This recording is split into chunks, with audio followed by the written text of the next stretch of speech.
किसी प्रकार की उपेक्षा, शोषण, परित्याग या अत्याचार के शिकार है।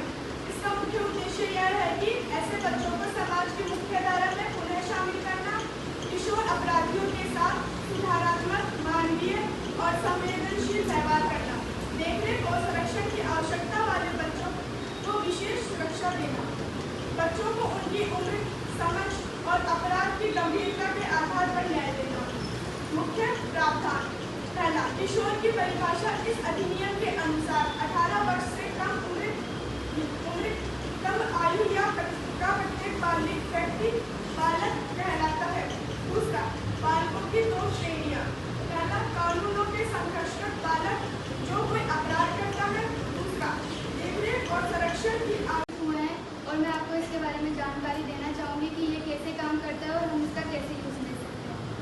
पोक्सो यौन अपराधों से बच्चों का संरक्षण पोक्सो अधिनियम के तहत बच्चों के साथ यौन शोषण की रिपोर्ट करने के लिए एक ऑनलाइन शिकायत है। यह राष्ट्रीय बाल अधिकार संरक्षण आयोग NCPCR की एक पहल है।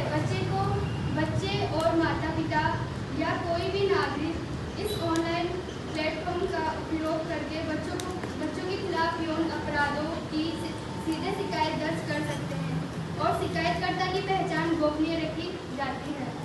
पोक्सो ई-बॉक्स कैसे काम करता है, यानी ये कैसे काम करता है और हम लोग इसकी कैसे शिकायत कर सकते हैं, इस पर जाकर ऑनलाइन शिकायत, इस पर हम लोग सीधे ऑनलाइन शिकायत कर सकते हैं।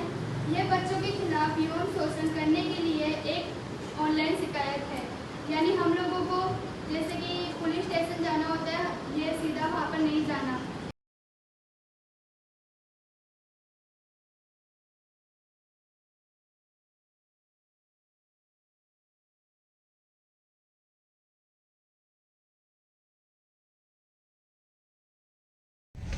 इसलिए आपको जहाँ तक हो सके अपनी जब तक पढ़ाई पूरी नहीं हो मोबाइल को बिल्कुल भी आपको छूना नहीं है।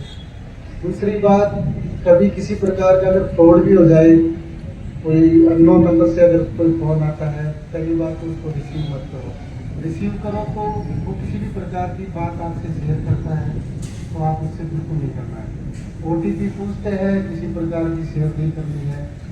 अपने आपको भी आपको सतर्क रहना है और अपने माता पिता को भी इसके बारे में आप लोगों को सभी को बताना है, क्योंकि अभी वर्तमान में सबसे बड़ी एक प्रॉब्लम है ये साइबर फ्रॉड की है और इससे आदमी को बचना बहुत ज़रूरी है। ये इतने शातिर अपराधी होते हैं कि आपका मिनटों में खाता को साफ कर देंगे तो पता वो नहीं चलेगा, सब कुछ फर्जी रहेगा। तो इसलिए आपको विशेष ध्यान देने की बात नहीं है कि आप अपनी पढ़ाई पर ध्यान दो बच्चों और अपने भविष्य के बारे में निरंतर प्रयास करें। आपका फ्यूचर, आपकी सबसे बड़ी ताकत आपकी कलम की है। अगर आपने ज्ञान जितना अर्जित किया है उतना ही करना है। आप मैडम खड़ी आपके सामने, आज उन्होंने अच्छी शिक्षा ग्रहण करी, आप इंडिपेंडेंट है। आप किसी के ऊपर डिपेंड रहोगे तो पूरा जीवन आपका एक तरह से हाउस वाइफ के रूप में